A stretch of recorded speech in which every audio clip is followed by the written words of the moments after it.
Hi, Gemini. Welcome to your end of February 2024 General Tarot Update. It's Raina here.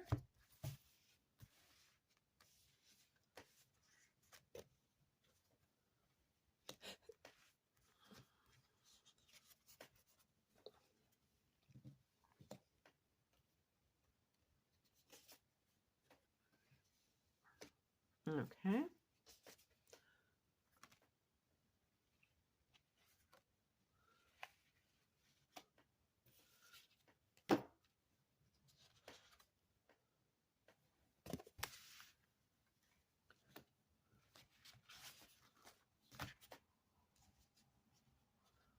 Ooh. Okay.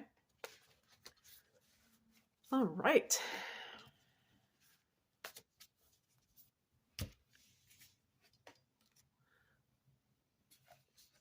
The heart of the matter is the Devil card. This can be a card of some sort of temptation that has taken over you as it pertains to um, anything material of the material nature. So the Devil card can be connected to lust. It can be connected to money, greed. But by the way, I don't really like to say greed per se, because sometimes people have this what we would call irrational fear, but maybe it's from another lifetime where they were impoverished, and they still retain that memory on the unconscious level, and it's still making them afraid that's going to happen again. So they are overly cautious when it comes to money. That's not really greed. That's more fear based. But some people are very, integrate. I don't think Gemini is really that type of a sign, but maybe you have Venus and Taurus. I don't know. And you like to have the fine things in life. Or this could be a person that you're not supposed to be with. Whether it's an affair or someone who is I always think of a narcissist, to be honest with you, and that person's, controlling you like a puppet, because they're controlling you psychologically. I mean, there's so many ways. Or with money, maybe they hold the purse strings. In the past position, we have the King of Pentacles. I also think that there might be some temptation with a will. For some people, kings can be fathers if they're providing money, a father who passed away that you are dealing with. As a matter of fact, I do feel that that might be something that is true for some people because of the higher message, which is the Five of Cups. This is a card of grief.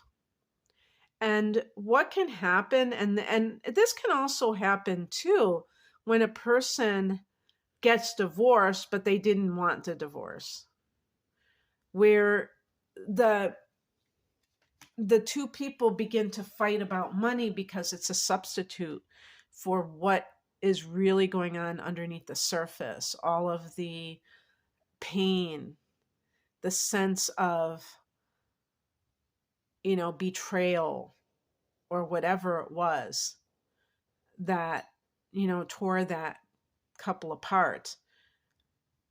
They use money as a way to distract from the true issues. What crosses you is the Two of Swords. This is a story of your life, because your swords and the duality is definitely something that Gemini is used to. This is a card of maybe feeling torn between two possible choices that you have to make, and being, kind of at a stalemate within yourself about what it is, how you want to handle this. So there may be some, whether the devil is an aspect of yourself that is the lower part of your nature, or your shadow self, or whether there is somebody in your life that is, you feel that you're under their control for some reason, but it's hard for you to feel like you have the power to let go. You don't have to do everything overnight.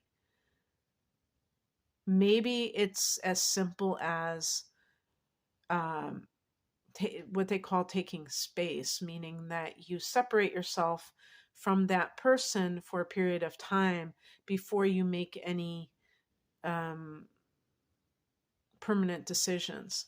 As a matter of fact, what's coming in is the hermit, and that's kind of what I mean. That's why people who are married, who are struggling in their marriage, they have a separation. The separation is supposed to be, in my opinion, a time to have contemplation away from that, the drama of that relationship. And then it's easier for you to make choice, a choice that works for you, a decision that works for you without having somebody else's input. And that might apply to other people as well. Gemini is a very social sign. You tend to be very open in communication with others, and you may even seek other people's input. And in some cases that might be good, but perhaps it ends up being too distracting because people are going to give you their vantage point from their conditioning, their situation. It might not be applicable to your situation. Just because, some people have certain things going on in their life doesn't mean that that is yours. So sometimes it's good to go within, and even on the physical level, to distance yourself from a volatile situation, from a situation that feels like you have this, that you're oppressed, or like the Two of Swords, like you're confused about which way you're supposed to be going. The outcome is the Empress. This is a card of a fertility, but yes, it can be a pregnancy card, but it can also be a very creative card. So maybe for some Geminis, they have been focused so much on, their job that makes money, that they have been ignoring their talent, their artistic talent. And this is about you choosing that. And it's like the devil, I feel like, can be the world too. The world tells us what we're supposed to be doing in order to be successful, like being successful, like there's some outer form of success. I like to just call that matrix thinking, because that isn't really the case. That's what the controllers would like us to think. The people who are trying to keep us under their thumb, if you will. And it's time for us, and this is part of what ascension is all about, to raise our frequency so that we are no longer susceptible to that control, that programming, the mind control. Because it's so funny. I still hear people saying things in such a matter of fact way, like it is, that it is actually true, when they have just been programmed to believe certain things about life. And it's, I get it, because that's where they're at, but it's not something that we have to, we don't have to follow in their footsteps and do what they do. Thank God. So the Empress is also a card of prosperity, abundance.